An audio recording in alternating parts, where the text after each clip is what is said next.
So give our viewers some clarity who are watching this from all corners of the country, not just WA, but because we've seen the Alice Springs issue. Are you seeing a similar wave of alcohol abuse unfold in your seat of Durack across a number of centres? I know the opposition leader was in Laverton and Leonora yesterday in WA. That's in the neighbouring seat of O'Connor to you. Are you seeing similar sorts of abuse off the back of the cashless debit card becoming voluntary?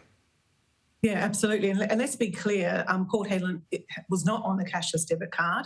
And in fact, in my part of the world, the only area that was on the cashless debit card is the East Kimberley, which is the towns of Kununurra and Wyndham. And they have absolutely seen poor outcomes when it comes to alcohol abuse. We're seeing women back gambling in the park, and people go, oh, so what? Well, the fact is that women now have got, women that are on welfare, predominantly Indigenous women, have now got more cash. And so therefore, no longer are they buying food to put on the table for their family. They're now gambling in the park. And I know the council's trying very hard to eradicate that. But also alcohol abuse. And we've seen in the Kimberley, the stats don't lie here. And across the whole of the Kimberley, domestic violence stats have gone through the roof. And that's not just in Kununurra, that will be Broome as well. But just quickly on Laverton, just when you say stats don't lie, does it correlate with the cashless debit card becoming voluntary late last year? Is that what they're all reporting to you? Yeah, absolutely. Like the word on the street is, there's the correlation between the cashless debit card being withdrawn and the poor behaviour we're seeing on the street.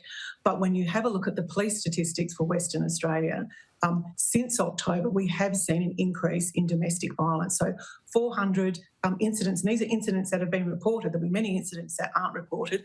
And I have to say, this is the whole of the Kimberley, not just East Kimberley. 400 incidents that have been reported to the police in December, I believe, and then in January there was 500, and we've seen this increasing over time. So, but in terms of Laverton, it may not be in my electorate, Kieran, but I am a child of the Eastern Goldfields. I grew up in Kalgoorlie, Leonora and Laverton. They're in the backyard of Kalgoorlie, and that community. Those communities of Leonora and Laverton, they are really hurting. And I tell you what, the Prime Minister, I know I would have loved him to have gone to Carnarvon, that's in my electorate, but that particular community really deserves his attention. It's not as big as Alice Springs. Perhaps it's not as politically as important as Alice Springs, but I tell you what, those people deserved him to go there. So well done, Peter Dutton, for going and giving them some time, and I understand, very, very worthwhile visit.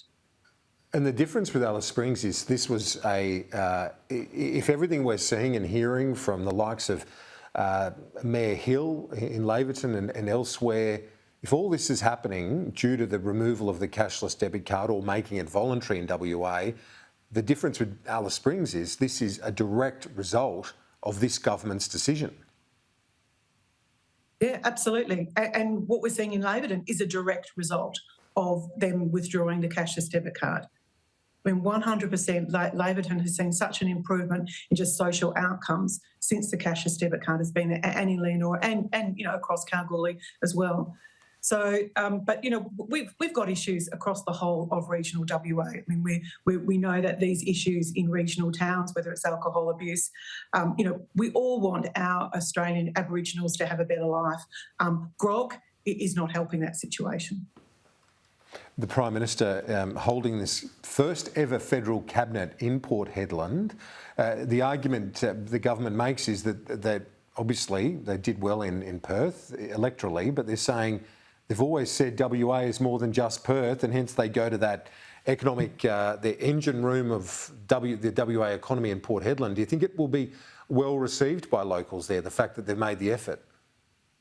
Oh, absolutely, absolutely. But I can tell you what they'll be disappointed in, that we've been told that he was coming for 2 days, the Cabinet were coming for 2 days. Now, that would have been incredibly meaningful, and they could have gone to other towns. I mean, it's not just Port Hedland. Karratha is a significant economic powerhouse. It has social issues, as does Roban, many other parts of the Pilbara.